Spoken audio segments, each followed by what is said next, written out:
Without further ado, I'd like to announce and welcome Hanan Munayyer, who is the president of the Palestinian Heritage Foundation and a longtime friend of Olana. She was a consultant and essayist for our 2018 exhibition, Costume and Custom, Middle Eastern Threads at Olana. She is an international expert on historic costume of the Middle East and Palestine in particular, including the publication of an award-winning book called Traditional Palestinian Costume, Origins and Evolution, which I understand has just been, or is soon to be issued in a second edition, which we eagerly await. It's a valued reference for all of us at Olana. She was appointed by the governor of New Jersey to the New Jersey Arab American Heritage Commission, among countless other honors. Another project is the 1990 documentary Palestinian Costumes and Embroidery, A Precious Legacy. So somebody who is in a really unique position to help us to understand the wearable textiles in the Olana collection, these living artworks that are a really important part of the story that haven't always gotten as much attention as the famous paintings collection. I've gotten a little sneak preview of some of what you're going to hear today, and there are some very exciting takeaways that I think will change our interpretation of the main house for years to come. So I hope you'll anticipate this as eagerly as I will. Please join me in welcoming Hanan and silently clapping for her. Hanan, please do bring up your lovely images and take us on a journey.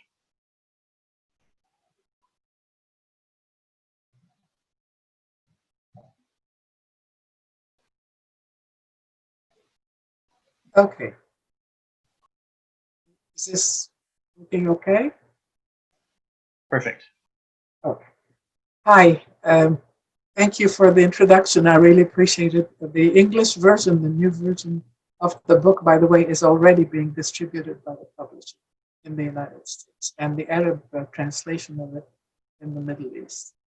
Well, we're going to start and talk here basically about the collection that Frederic and Isabel Church put together in their trip that was specifically 1867 to 1869, 2 years almost, in the Middle East, where they traveled from Egypt to Lebanon, Beirut, to Damascus, that's the greater Syria, and from there went to Jerusalem, and Frederic Church went to Petra and back. So it was a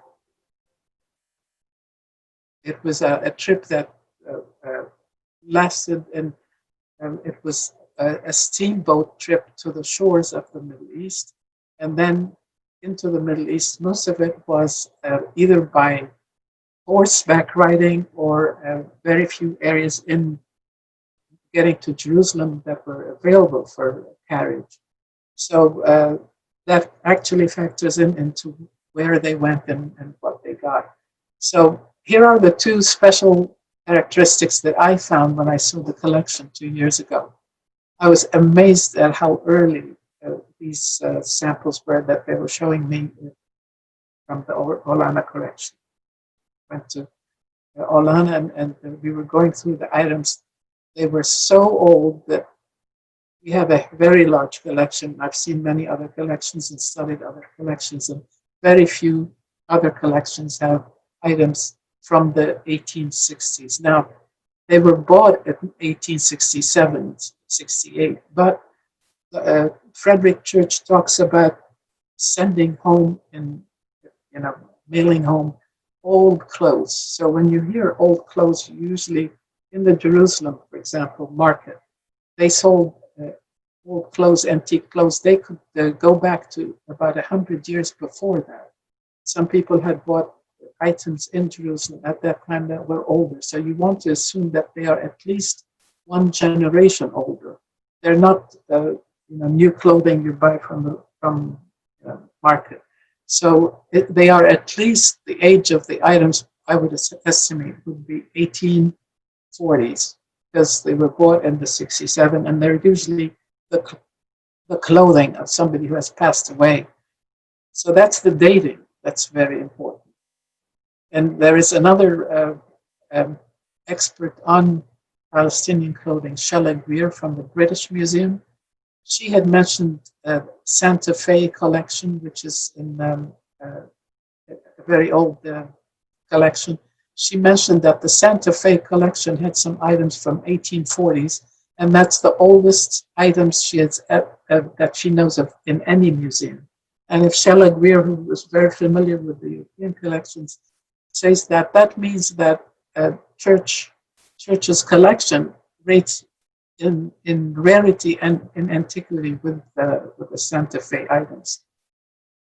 Now, what another really beautiful thing about the Church collection is that we know exactly, because they wrote letters, they had diaries, they wrote exactly where they bought it, where they went, and what they mailed, etc. So we know that it was bought, most of it, in from either Jerusalem or Damascus or Beirut, and then maybe later on, but it was in the exact time of 1867 to 1869. And I will be talking about those items that I'm sure came from that time. We know that churches ended up buying other items later on in the United States and mailed from Persia, from Iran. But the ones we're talking about today would be what I'm sure is from the trip. Oh, sorry. We're going to go through a few of the items, the highlights that I thought I'd like to talk about, and then we'll kind of analyze basically what the whole meaning of it means. Here is a coat that was from, it's either from Syria, or it could have been from any Ottoman, could be from Istanbul. But this is, the cut is Persian, the style of embroidery is Syrian or could be Persian. So all the cities in the Ottoman Empire at that time wore very similar clothing that was either velvet or wool that was heavily embroidered with gold thread, metallic thread. That meant silk thread that was dipped in silver and gold, and they were real silver and gold. And the items were extremely precious. And all the Western travelers loved to acquire these kind of pieces. This is one kind of piece, but there are different kinds of embroideries. The sarma embroidery, it's heavier embroidery and more ornate. This is what all the travelers of the time, like Lady Isabel Burton and many others, would recommend to her visitors. She lived there for a few years, and she would recommend to the Western travelers who came to the Middle East to buy these kind of items. And this is the only item that I saw in the church collection that is of this kind. And I think this is not what the church collection was intended to be, not the ornate. But to continue with that, they must have had a complete costume of that, for that, like city woman, elite group. And these would be her sandals that she wore at home or going to the bath outside of Hanan, which is a public bath. And it's wooden sandals that are decorated with mother of pearl. And these are items that many people who went to the Middle East at that time would buy as souvenirs. Here is a section of the collection as this type of clothing, which is fairly simple, not embroidered. This is from Turkey, and they must have collected to representatives from the country visited. And here is another one. This is made in Syria. It's now a very rare item. You don't see it too clearly from the picture, but it is quilting all over on silk. We have two in our collection, and they are quite fine. And they were made in Damascus for city work. Here are the traditional clothing that I will be showing now. This is the most traditional item of dress in the Middle East. It's the kumbaz, which is worn a similar type by the women and the men. This one happens to be, I think, of a woman because of the bright color. Men usually wore grays and whites and muted colors. And the cut is exactly the same and very traditional and centuries old. So it is basically, there is a straight panel and then an extra addition for width. And it's a wraparound dress that you close around you and belt, and that's how underneath you would have an underdress and for the women and the men, both pants, etc. The sleeves are a bit on the long side to be folded back when you work. There's an opening over here. So here is a different, all these ones I'm showing you are basically made with Syrian silk. And Syria was extremely famous for their textile industry and the silks they produced. And here is a very old piece of Syrian silk. The colors are very old. They make this kind of fabric now, but it's not the same color. So this right away dates it to a very old kind. We don't have in our collection, which is several thousand items, a single one with exactly these colors. There's a ahaba. There's a cloak that is worn by men and women in the Middle East over all their clothing. It's kind of like usually the simple type of ahaba is worn every day by the man. It can serve as a cover at night. If they're traveling outdoors, they would put it as something to sleep on. So it was an all-purpose kind of thing. This one is a very fancy one. It's extremely rare. I know of only one other one in a museum in Germany that has all this gold. This is actual gold thread.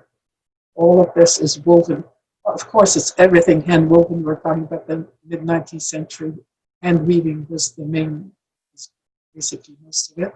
And this is gold thread. So this is silk thread that's been dipped in gold and woven in it, and would be owned by a very wealthy sheikh or a chief of a tribe, worn by Bedouins and some townspeople. Now, to show you what one use also of it, although it's a men's cloak, it was also used by the Bedouin brides as a cover over all their clothing, and this is an actual picture from the 19th century from Library of Congress, which is the Matson collection that came from Jerusalem. And so this is the Bedouin bride with a similar cloak. So it was used for festive occasions by very important and wealthy of the time. And here is another kind of men's coat. It's beautiful weaving that is on display at the exhibit at Olana. Very fine hand weaving, front and back, and it is open. This is the opening where you see the rest of the outfit when the man is wearing it. We have a head covering, and these are short sleeves because the long sleeves of the undershirt would be extended. Very rare and very special. Now this is what a simple person in the Middle East that Frederic Church would have met. This is the outfit actually of his dragoman, I call it. He's the guide who takes visitors around and arranges for all their conveniences and where to stay and helps with translations. They usually spoke English or French. So this is the actual dragoman of his outfit that the churches had. And this is all wool, very simple. The embroidery is simply braiding on the edges. And here is this in detail. This is the jacket, and the pants are these very wide leg things, and this is the leg opening, one on each side, so that it's like a bouffant type style, very large.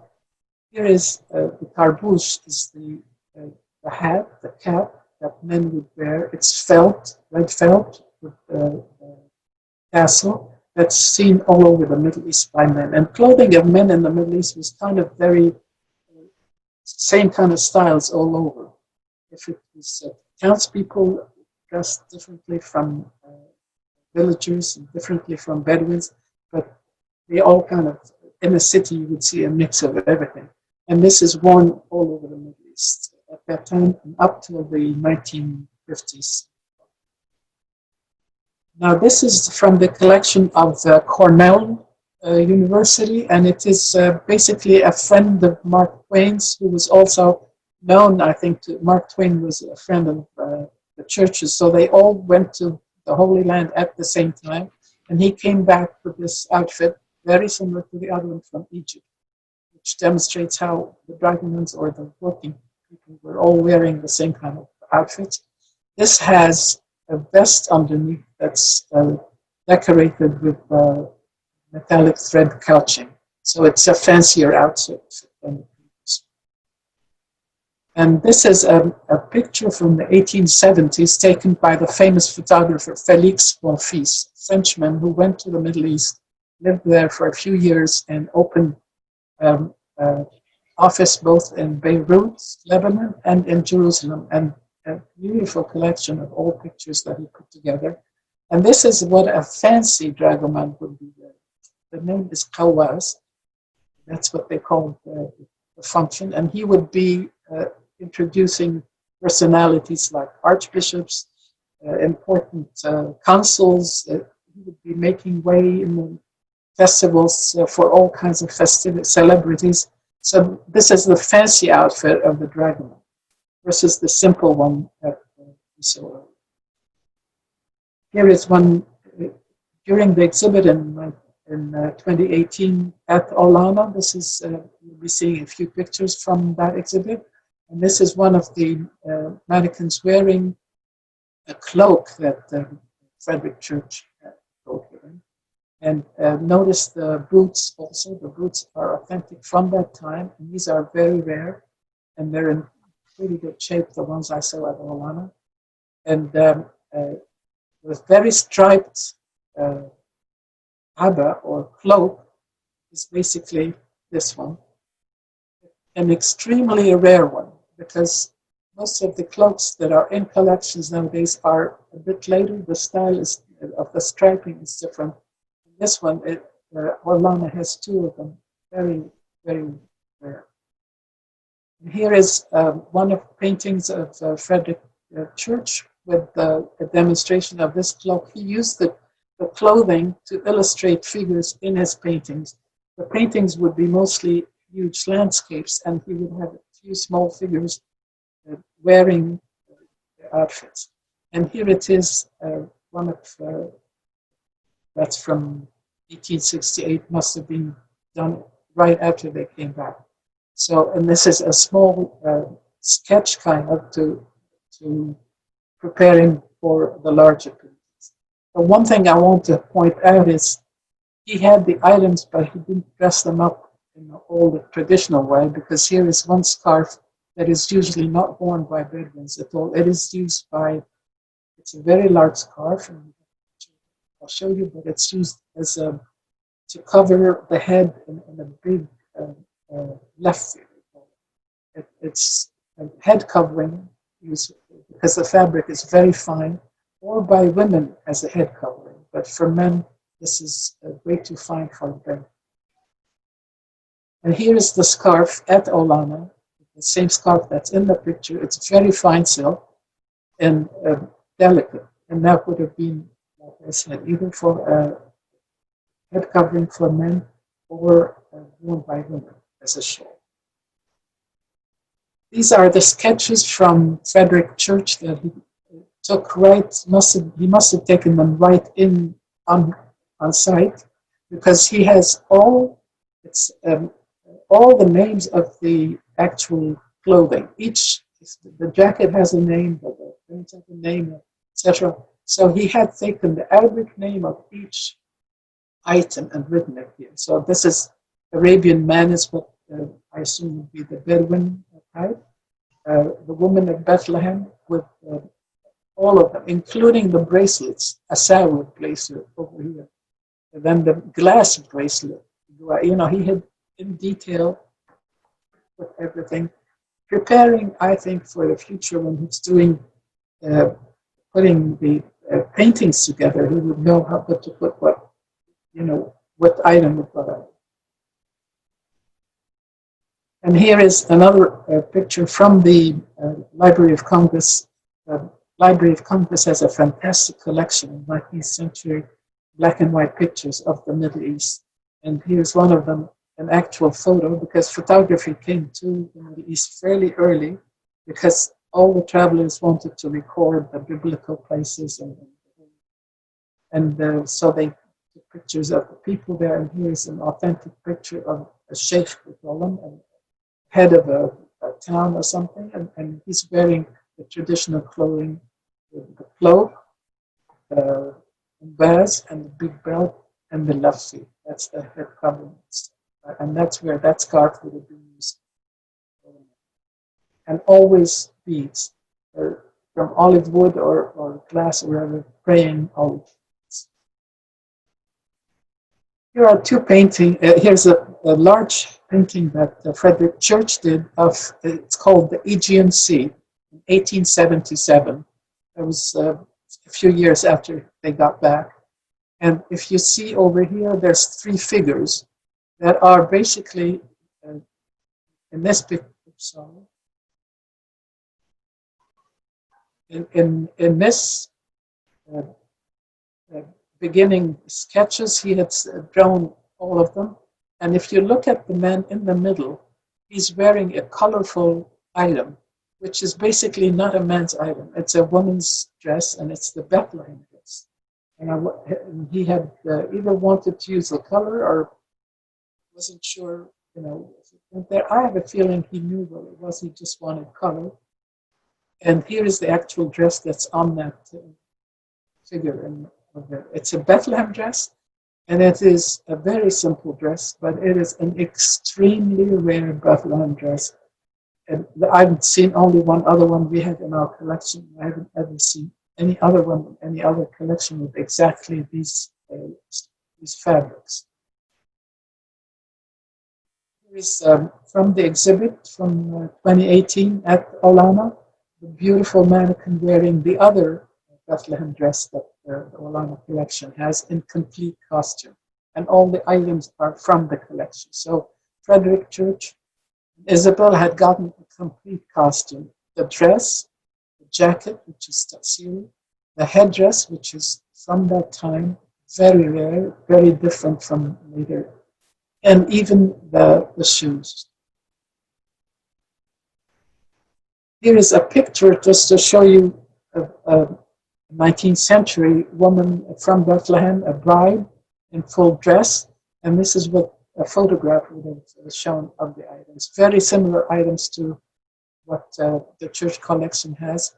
The jacket, which is called Syria, is more ornately embroidered, and the headdress is the same flat, kind of more flattish than later on.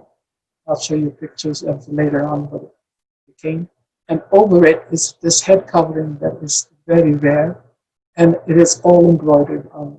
So this is about 1850s, 1860s dress that might have been used in the picture of 1890s or so when photography was available. But the items the woman is wearing, it's a model basically. Putting on. The items are older than when the photograph was taken. And here is a real life person called Rufka Gregory. She was a Palestinian Bethlehem woman, a teacher, so an educated one, a Christian who had been educated in a missionary school in Palestine and went to teach in Beirut, Lebanon, which is very unusual for women to leave for professional reasons. She had gone with the missionaries from Bethlehem to Bethlehem near Jerusalem to Beirut to teach. And this is a drawing taken of her. The date is important, 1860. That's just around the time they went there, 1867. That's taken 6 years before. So that's a real life picture of exactly what it is. Here is a painting, part of a painting by William Hall, and of Mary and Joseph in Bethany. And the rest of the painting, they are talking to Jesus Christ. These are paintings that were used for illustrations in the Bibles. A lot of Bibles had quite a bit of illustrations in the late 19th century, wearing Palestinian costumes of the time. And this is a very accurate painting. It's all very true because the painter William Hall had as an advisor a gentleman called John Whiting, who was an expert living in Jerusalem. He lived all his life in Jerusalem. He was part of the American colony hotel and store, and he sold Palestinian antique traditional clothing, and he gave advice to travelers. Here is National Geographic magazine, has some fantastic color pictures, which was quite rare at the time, of Palestine. This is from 1927, of a mother and daughter from Bethlehem, and I put it there and pointed out they're both Muslim. They basically are, to point out, in Bethlehem, the tradition of clothing was all over the town would be the same whether you were Christian or Muslim. And here in the National Geographic magazine, in 1927, they point out that this is a Muslim family. Here is the married woman, her head dress underneath covered by a veil. That high hat is worn only by married women, so immediately you know if the woman is married or not. Sitting with her daughter, who doesn't have the headdress, meaning she's not married yet. And since there was, it's a formal conservative society, when you see a pretty young lady in the market walking down, and you know exactly if she's available or not, you can go ask for her hand. So here we go with the dresses. This dress is very similar to the one, it's from our collection, but it's almost a duplicate of the one in Olana, and I wanted to show you basically the details of how the dress is. All Palestinian dresses of the era are cut in exactly the same way. There is a panel of fabric in the front, another panel in the back, and then side panels on here to extend the width of the dress. Every single dress is cut the same way. The difference is in the weaving of the fabric and then embroidery on the dress. The sleeves at that point were big wing sleeves. So that's the front, and the back of the dress of the Bethlehem type, the type that Frederic Church brought with him, was like that. The back has this brocaded lines that have a metallic thread in them. And this became later on in the Bethlehem dress a very ornate part of the dress. In this dress, it's fairly simple. And this is a very antique. The whole dress is cut. The cut hasn't changed for centuries. And there are actual items from the 11th, 12th, 13th centuries in, for example, Andalus, that this is a robe from Andalus that was displayed at the Metropolitan Museum of Art that is cut exactly the same way. This is the Arab era in Spain, and this is a dress cut according to that style, basically one panel, front, one back. This is the back, and then this is the side. And the back panel, the L, has this very ornate brocaded pattern at the back. And so this style has been in the Middle East from at least the 12th, 13th centuries, because Andalus Arabs came from Syria, so all the styles of Syria basically were moved through the Andalus to Spain. Here is the fancier dress of the Bethlehem type, and I'll put it here to show you how at the time that the churches were there, you could find dresses like these, more ornate, heavily embroidered on the sides, and a heavier embroidery on the chest piece. And I wondered, when I saw the two dresses in the Olana collection, why Church had not bought the more ornate ones. They were there, and usually travelers would get the more ornate ones. So, and here is and I'll connect that question to the answer in a teeny bit. Here is the chest pieces of the dresses of the time.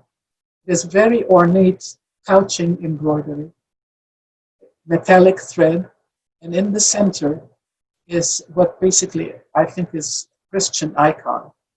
What it amounts in the very middle of it is a cross. If you see it, the it's what they call the Bethlehem Cross because it has these small little additions on the edge and 4 corners, circles at the corner. The middle represents Jesus Christ, and the 4 corners are the 4 evangelists, Luke, John, Matthew, etc. And this is exactly what all the gospel books in the Middle East have on the cover of them. A round circle in the middle with sometimes an illustration of Jesus and sometimes an illustration or a symbolic icon of the evangelists. Here is another dress. This is in many, many dresses in Bethlehem. If the lady was Christian, and the majority of the Bethlehem population was Christian in the 19th century, you would find a cross in the middle. So this was one of the few, very few dresses in Palestine that actually had a sign of the religion on them. The cross at the chest piece and the crosses on the side panel of the Bethlehem dresses. You see over here and over there. And because it was Bethlehem, the birthplace of Jesus Christ. And here is the jacket, the tafsir that is in the Olana collection that goes with the Bethlehem dress. Fairly nice, beautiful embroidery, couching stitch, but fairly simple. One of the more simple. Compared, for example, to at the time, you could have gotten something as ornate as this. Very beautiful silk embroidery, couching stitch, several different other stitches on felt, on wool. Here is the completing the costume is the shot with the headdress, which is of a married woman only, and coins over here, and it's kind of flat. It's wide and flat, which is dates it to that era of the 1850s around, because a little bit later in the 19th century, around the 1890s or so, this same headdress has a taller, they call them high hats. Travelers would call this the high hat. It became higher. It's embroidered all over. It has slightly different coins. And hanging from it, this is from our collection, basically, a silver chain. The silver chain is called 7 lives, Sab'a Arwah, because it has actually 7 strands. And the symbolism here is that the woman would have 7 lives, especially at the time where women would have, died young during birth, etc.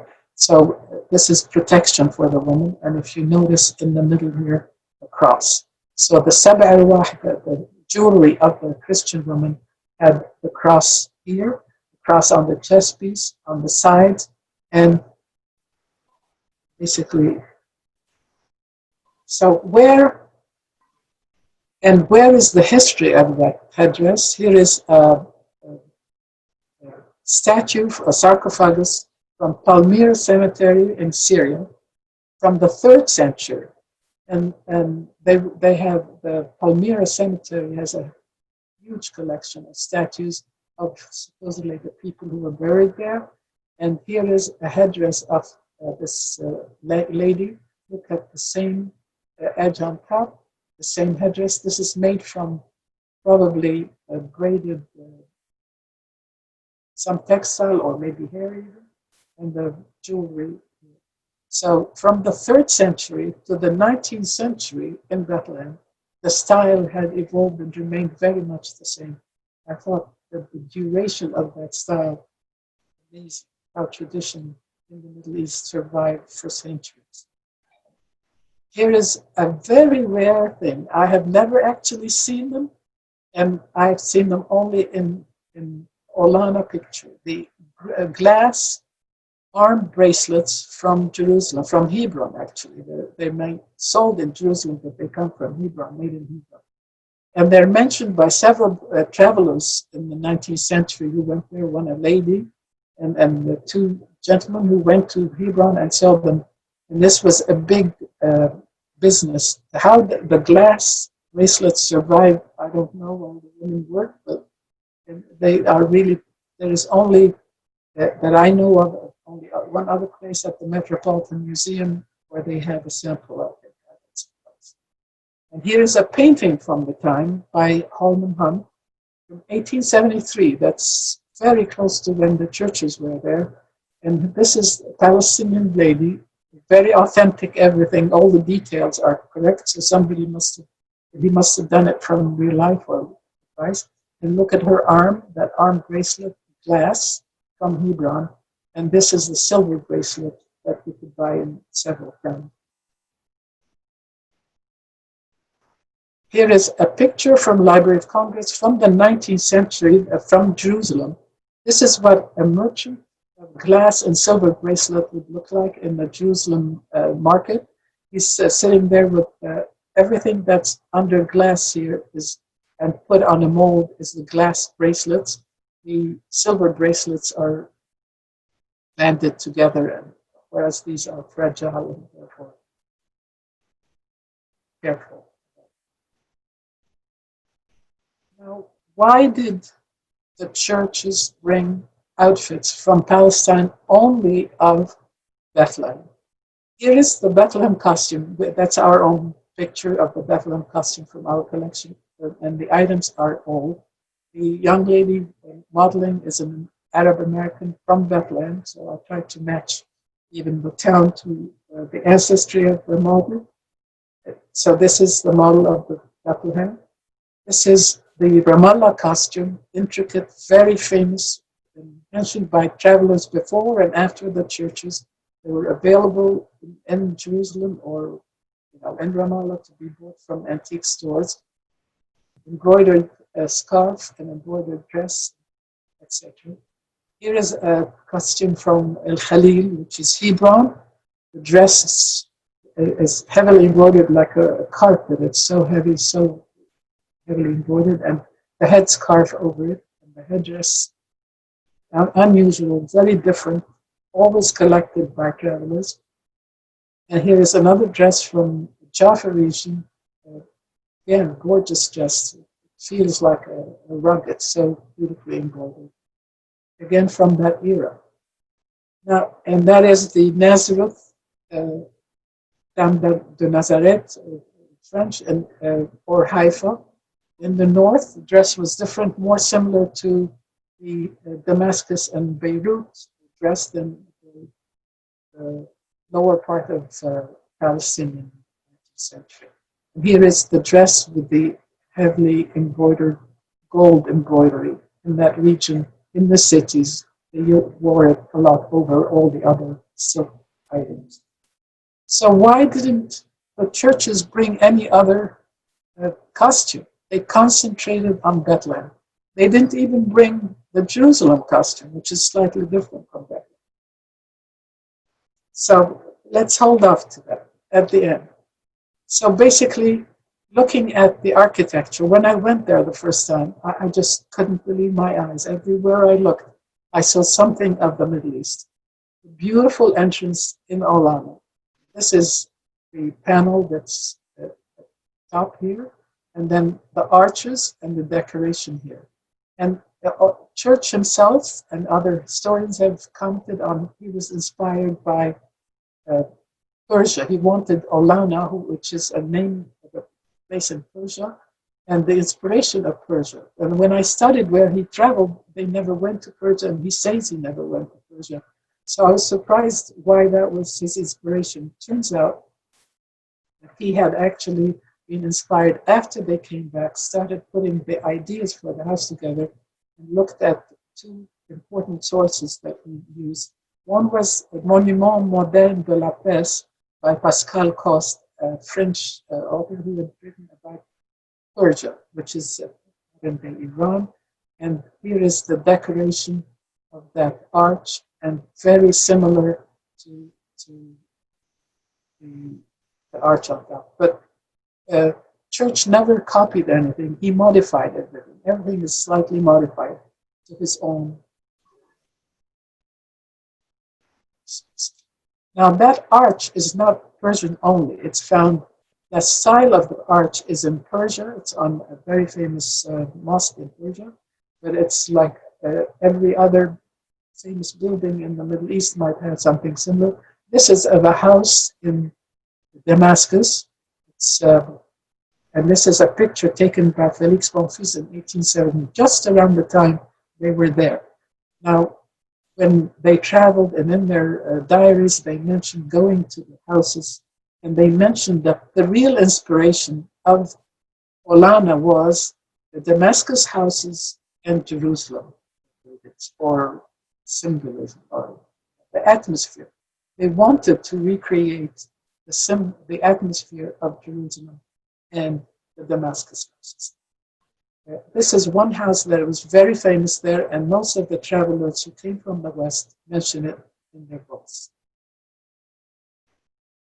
Now, going back to Ilana, here is the Olana sitting room. This is where the painting about Petra is. Frederic Church went alone, not with Isabel, to Petra. And this painting is quite beautiful and famous. Now, in the sitting room, look at the decorations around the doors. These cartouches of decorations have what is called pseudo-Arabic. It's Arabic calligraphy, but done by somebody who doesn't know Arabic, so there's always some mistakes. And historians usually call that pseudo-Arabic. All around, this is very Damascus style and Jerusalem style. And here is the doors. The doors, I kept looking at every item. I couldn't believe it. The trim is all over, and the doors. And if you notice this door, which is exactly this door up close, the cartouches of the Arabic calligraphy around, and the door. This very specific pattern, it's sometimes called the Tree of Life. And it actually is a very common pattern in embroidery in Palestine. It's found in this form over here on a Palestinian dress. It's called, meaning the almond branch. It's the branch with the blossoms of the almond. In other embroideries is slightly different, but repeating that way. And on the other sleeve, the branch is exactly like the door.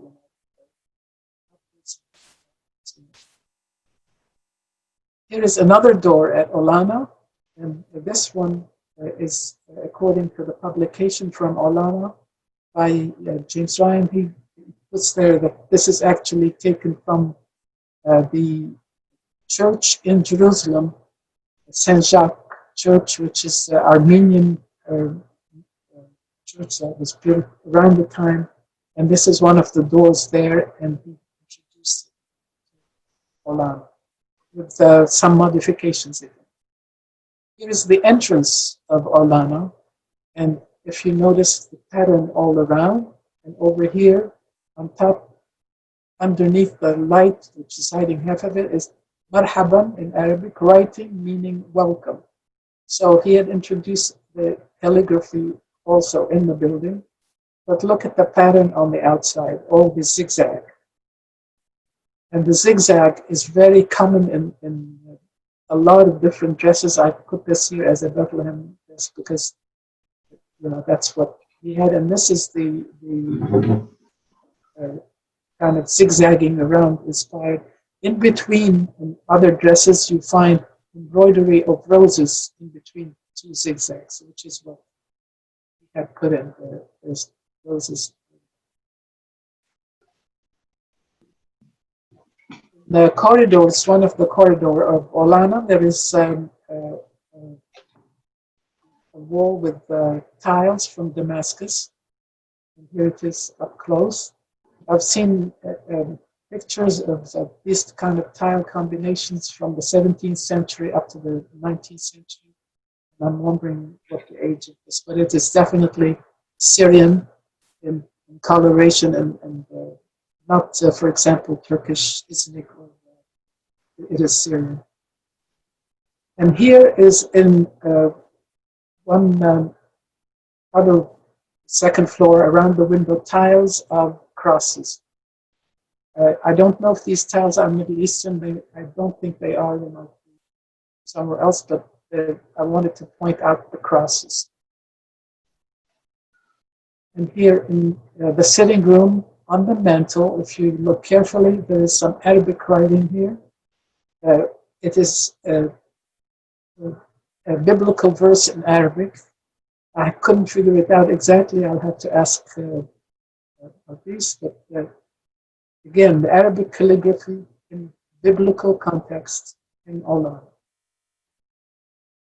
And here, in Olana, on top of the cabinet, these stones. When I asked about them, it wasn't clear.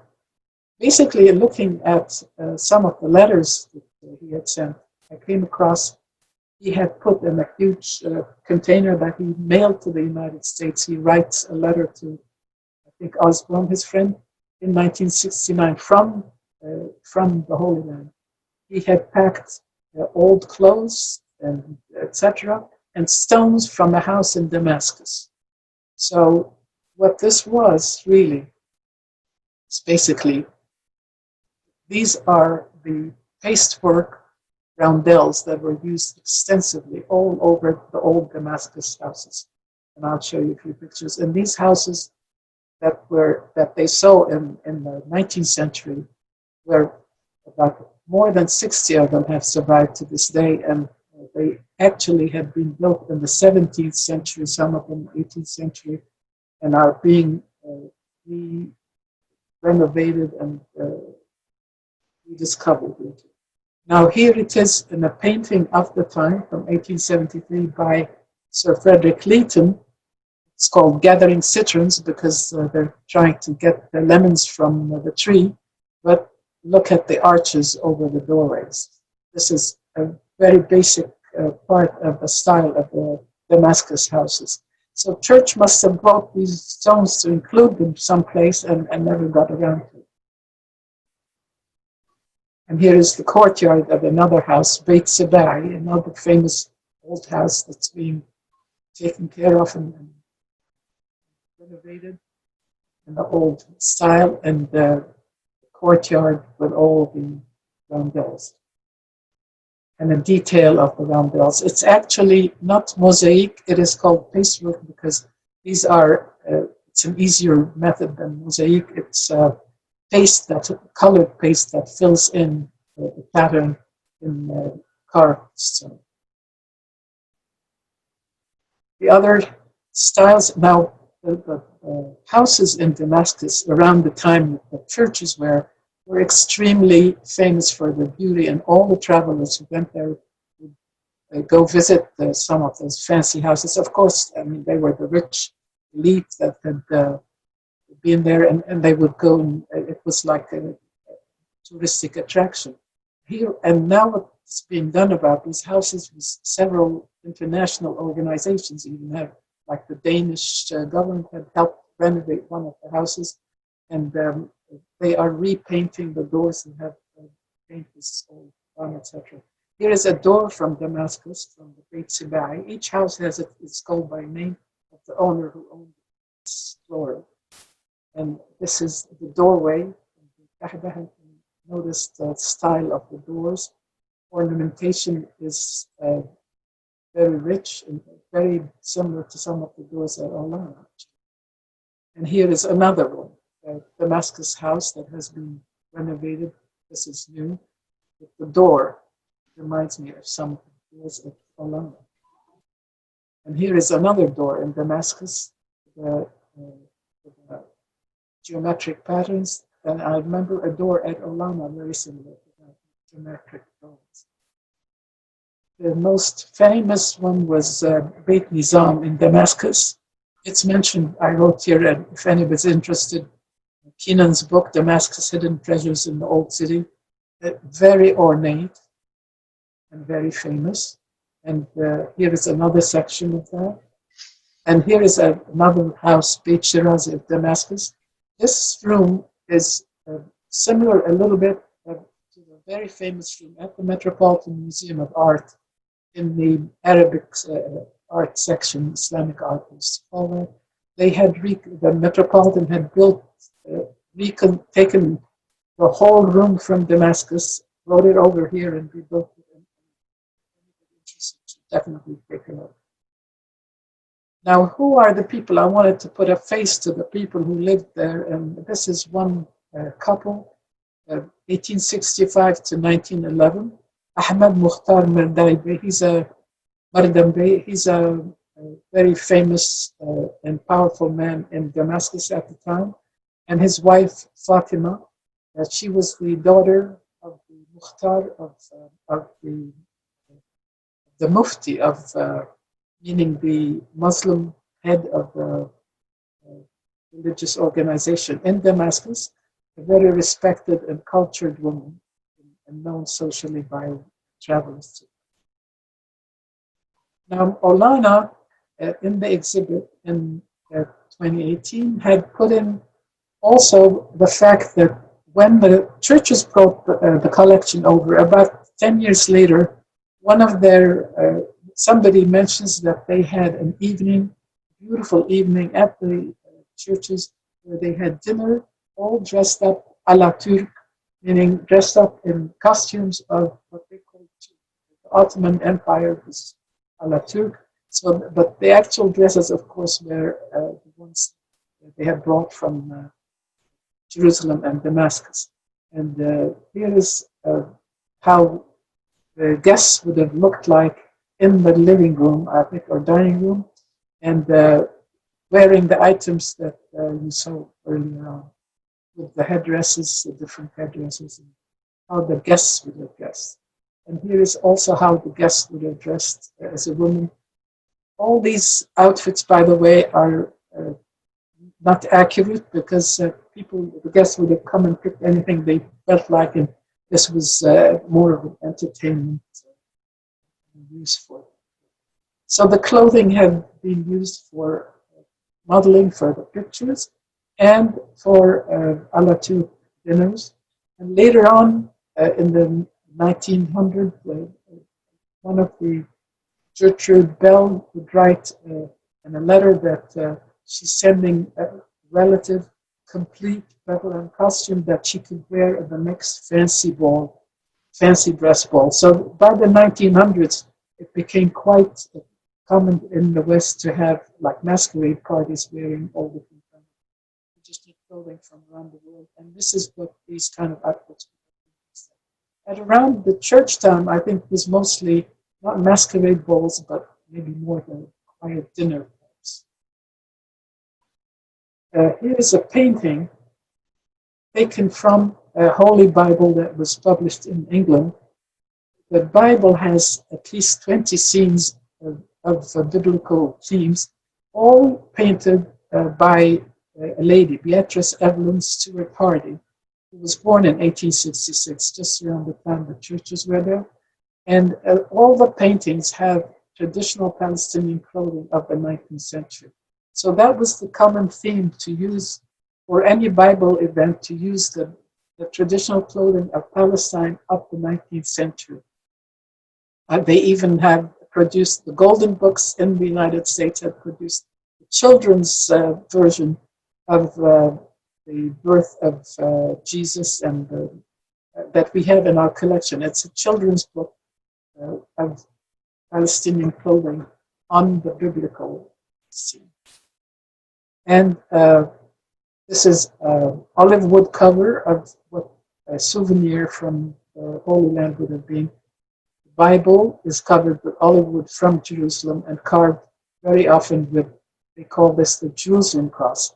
It has a big cross and 4 other crosses, probably meaning the evangelist. That was the Crusader actually cross, or before the Crusades and after the Crusades, but that's the Jerusalem cross.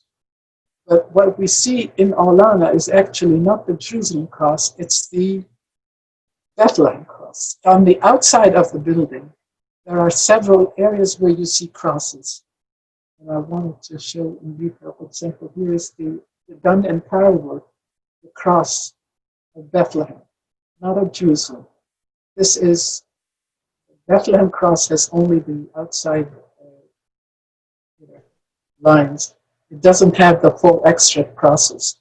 And I'm wondering if that has any meaning why Frederic Church chose to use the Bethlehem Church I think he wanted the Bethlehem scene, the Bethlehem symbol, to be basically what Olana is all about. And here is, if you still doubt that he didn't want to recreate the New Jerusalem in Olana, here is what I thought was just a cute little picture of the daughter of the churches and her grandmother, mother of Isabel, Frederic's wife, going on a ride on a white donkey. This is, I'm quoting what James Ryan quoted in his book, Frederic Church's Olana. On a pleasure ride with a white Syrian donkey that Church brought back from his Middle Eastern journey.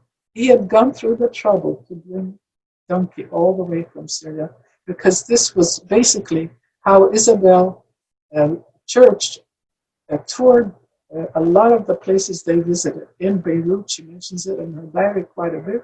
In Jerusalem, all over, anytime you went to visit from house to house, you would use the donkey, either straight on the donkey or most of the time in this kind of simple little carriage that you see also in Library of Congress photos from Jerusalem. It's a very common type of, it's not a carriage, it's a very simple way to come around. They must have wanted to use it at all.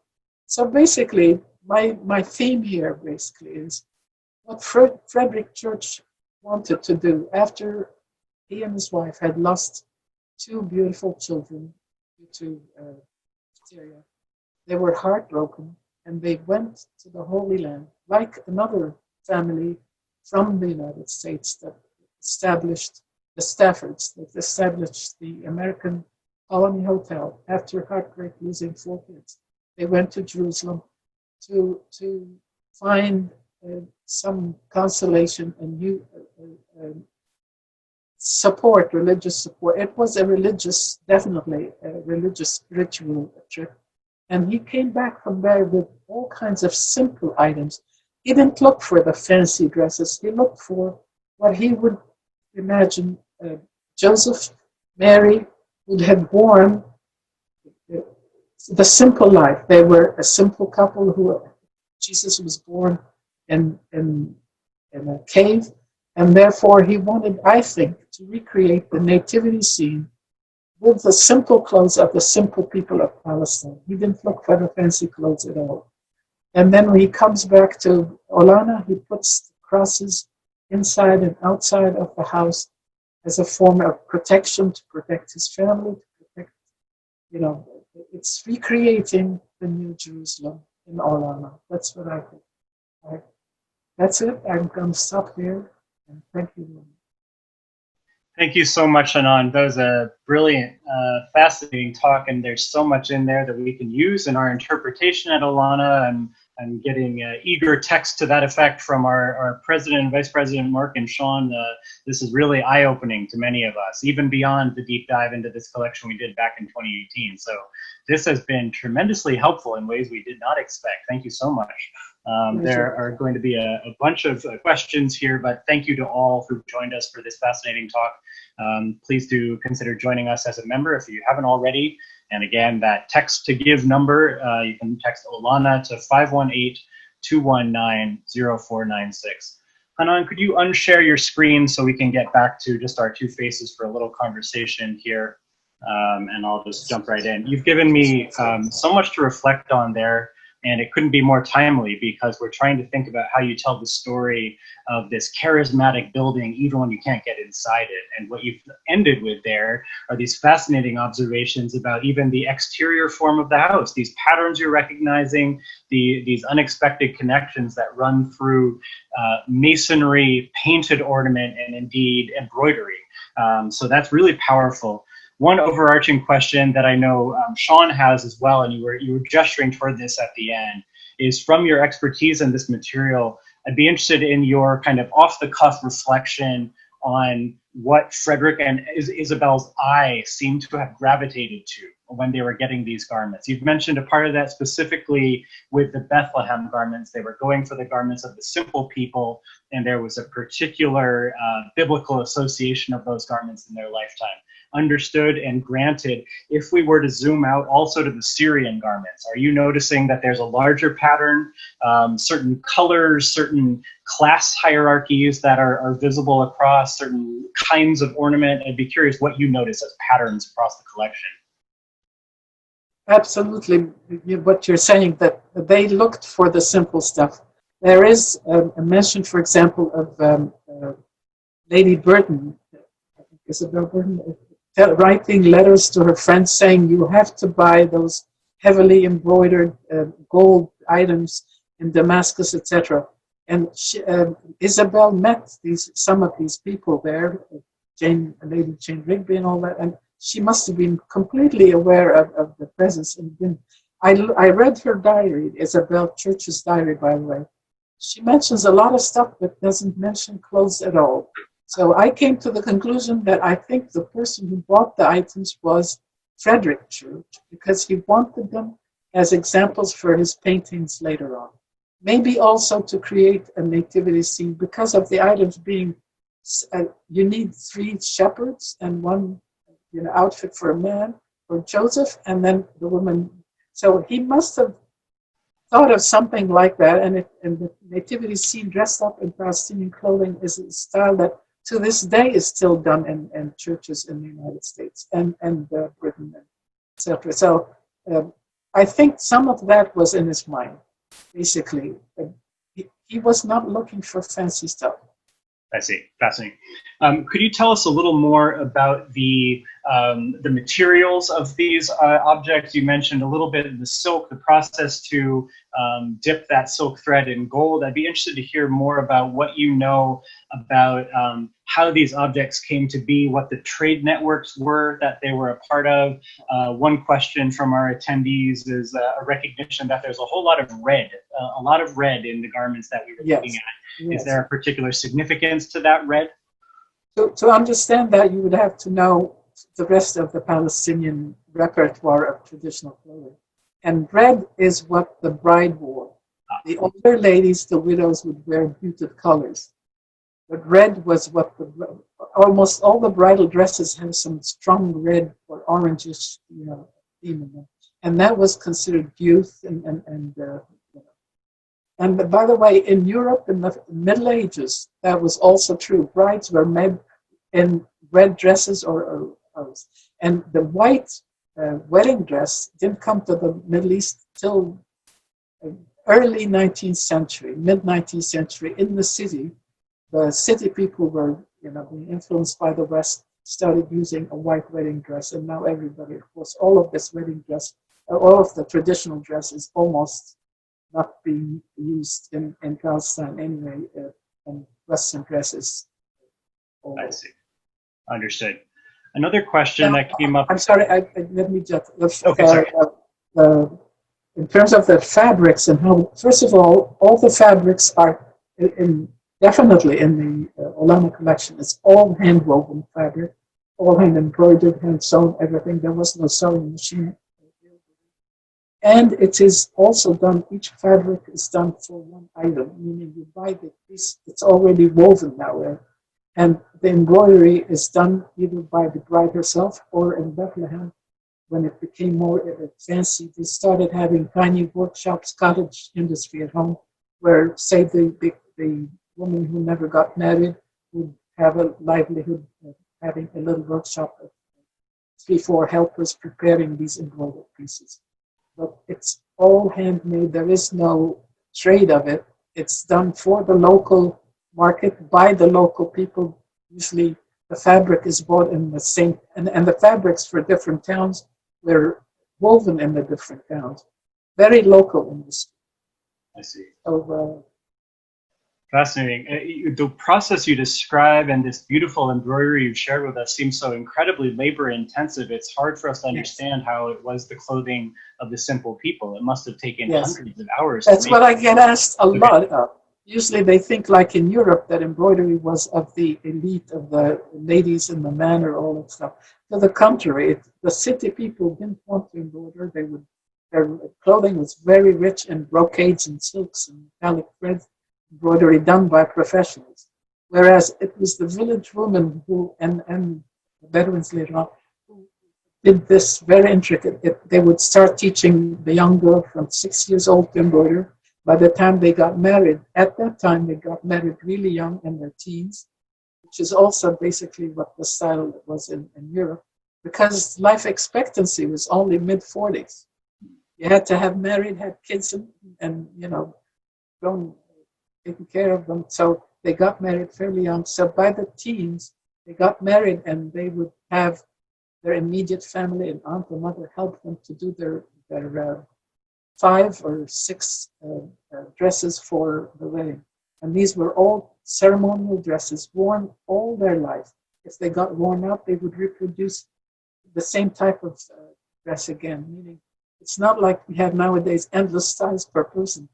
It's traditional. They use only that style, and that is the badge of identity of Palestine. That's why basically, when I showed you all the different eras, there are at least 13 regional types of traditional dress in Palestine alone, which is the size of New Jersey. Really small. In that, there are 13 regional styles, and each one is identified easily by experts. So it's almost a matter of pride. I come from that town, therefore I wear this dress. And if she gets married to another town, she always introduced some of her older town dress in the new town. So it was a matter of identity of the person. If in a festival you walked around, you could tell this lady is from that town, this way. There was the regions were easy to identify. I see, fascinating.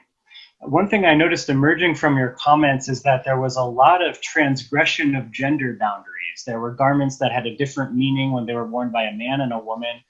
We certainly see that with the appropriation of the Westerners who are buying these things and then having their fancy dress dinner parties. They must have been very confused. Yeah, very confusing. Yeah. But you seem to be saying also that there was a traditional practice where, for example, a woman's headdress would become a man's sash, and that was perfectly legitimate. Could you say more about how these garments were repurposed? Yeah, well, over the years, for example, a lot of Syria was right next door. There were no boundaries at that time. It was Greater Syria in the Ottoman Empire, so there were easy trade and communication.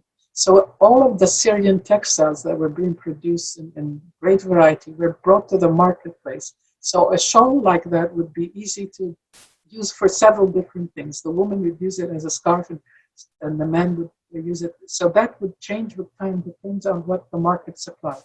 The basic traditional style that didn't change was the dress of the woman and the actual basic dress of the man. That style of the kumbaz is from biblical times, is not even early enough. It's earlier than biblical times.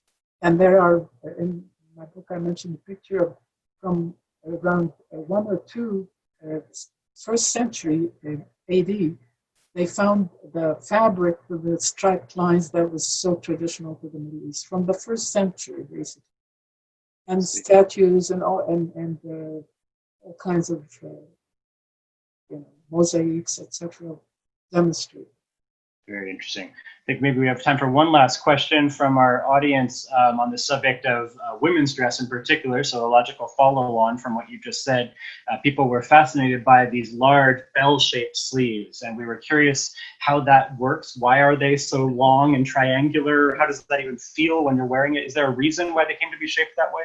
It's well, in Damascus, actually, they would be, and in Istanbul and Turkey, they would be much, much longer and trail to the floor. The ladies who were rich and didn't have to work, it was kind of saying that, I'm a lady of leisure. I see. Now, in Palestine, there was no such class really in the villages. The villages were usually hardworking women, but this was a style of elegance. How do you do with the sleeves if you have to work around the house? It was very easy. I found that out from old pictures and from actual dresses that we got. They kind of put the sleeves up on their shoulders, tie them in the back, and underneath there's always the underdress that is always there. So for modesty, they always were wearing something. Those long sleeves got tied behind their neck when they did any work. And we got dresses with those actually tied. Interesting. That's fascinating. Well, just one more revelation you've given us today. Thank you so much, Hanan. Thank you all of you out there for listening in with us and sharing those good questions. I'm excited to get right back to Olana and to understand this collection in a totally new light. So thanks again. Thank you for all you're doing at Olana. It's a beautiful place. Mm-hmm.